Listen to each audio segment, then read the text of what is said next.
Brought to you by NBC bearing, भारताची पहिली bearing उत्पादक। भारत-पाक सामन्याच्या निषेधार्थ ठाकरेंच्या सेनेचं ठिकठिकाणी आंदोलन। पंतप्रधान मोदींना सिंदूर पाठवत भारत-पाक सामन्याचा निषेध। बॅट तोडत महिलांकडून सामन्याचा निषेध।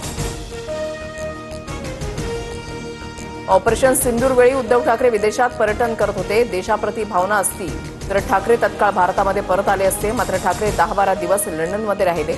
भाजपच्या बावनकुळेंचा हल्लाबोल। उद्धव ठाकरे संजय राऊतांचा राष्ट्रवाद ढोंगीपणा। आधी आपल्या पक्षातील मिलिंद नार्वेकरांना क्रिकेट समितीमधून पायउतार करा। खरोखरच पाकिस्तान विरोधी असाल तर घरापासून सुरुवात करा। भाजपच्या नवनाथ पण यांचं आव्हान। पंतप्रधान मोदींना अंधारामध्ये ठेवून मॅच खेळवण्याचा निर्णय। ठाकरेंच्या शिवसेनेचे आमदार मिलिंद नार्वेकर यांचं मोठं वक्तव्य। खेळाकडे खेळाच्या दृष्टीनं पहा, कोणताही मुद्दा भावनिक करू नये। वेळ मिळाल्यावर भारत पाकिस्तान मॅच पाहणार। अजित पवारांचं वक्तव्य। तर अजित पवार असे बोलत असतील तर त्यांच्या अंगामध्ये पाकड्यांचं रक्त, राऊतांची टीका। भारत पाक सामन्यावरून टीम इंडियाच्या ड्रेसिंग रूममध्येही बहिष्काराचे वारे। एका इंग्रजी दैनिकाचं वृत्त। सामन्यापूर्वीच्या पत्रकार परिषदेला खेळाडू प्रशिक्षकांची गैरहजेरी। आम्हाला वाटलं नव्हतं की आम्ही भारत पाक सामना खेळणार आहोत, सहाय्यक प्रशिक्षक यांची प्रतिक्रिया। अमेरिकेमध्ये असल्यामुळे आयसीसीचे अध्यक्ष जय शहा भारत पाक मॅचला अनुपस्थित राहणार, तर बीसीसीआयचे हंगामी अध्यक्ष राजीव शुक्ला उपस्थित राहण्याची शक्यता।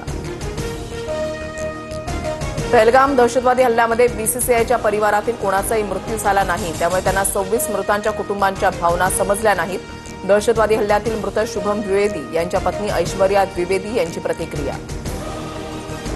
हॉटेल चालकांनी भारत पाकिस्तान मॅच दाखवू नये। ठाकरेंच्या शिवसेनेच्या नेत्यांचं वक्तव्य। भारत पाक मॅच दाखवणाऱ्या हॉटेलमधील टीव्ही स्क्रीन बॅटनं फोडणार, शरद कोळींचा इशारा। देवा भाऊ कॅम्पेनला शरद पवारांच्या राष्ट्रवादीकडून देवा तूच सांगणे उत्तर। नाशिक जिल्ह्यामध्ये विविध दैनिकामध्ये जाहिरात। शेतकरी कर्जमाफी, पीक विमा, कांदा निर्यात बंदीवरून प्रश्न। नागरिकांना समस्या येत असतील तर बिल्डरांचं काम थांबवा। बिल्डरला मस्ती आली असेल तर ऍक्शन घेणं आपल्या हातात, अजित पवारांनी अधिकाऱ्यांना सुनावलं। पुण्यामध्ये ट्रॅफिक वेळी पर्रीकरांसारखं फिरा। महिलेचा अजित पवारांना सल्ला, तर कोण पर्रीकर म्हणत अजितदादांचा महिलेला प्रतिप्रश्न।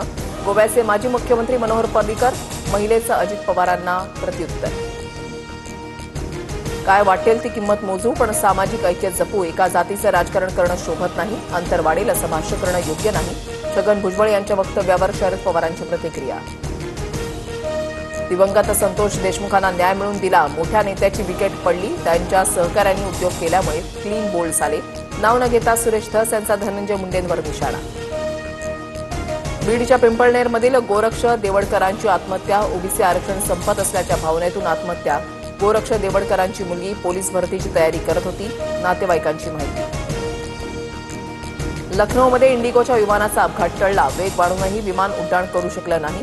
कॅप्टननं विमान धावपट्टीवरच थांबवल्यानं मोठी दुर्घटना टळली। खासदार डिंपल यादव यांच्यासह 151 प्रवासी या विमानानं प्रवास करत होते।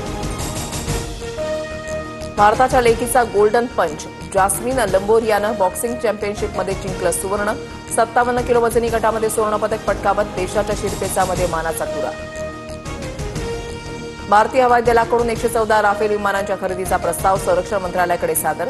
संरक्षण सचिवांच्या अध्यक्षतेखालील संरक्षण खरेदी मंडळ यावर चर्चा करणार। प्रस्ताव मान्य झाल्यास मोठा संरक्षण व्यवहार। Brought to you by NBC bearing, भारताची पहिली बेअरिंग उत्पादक।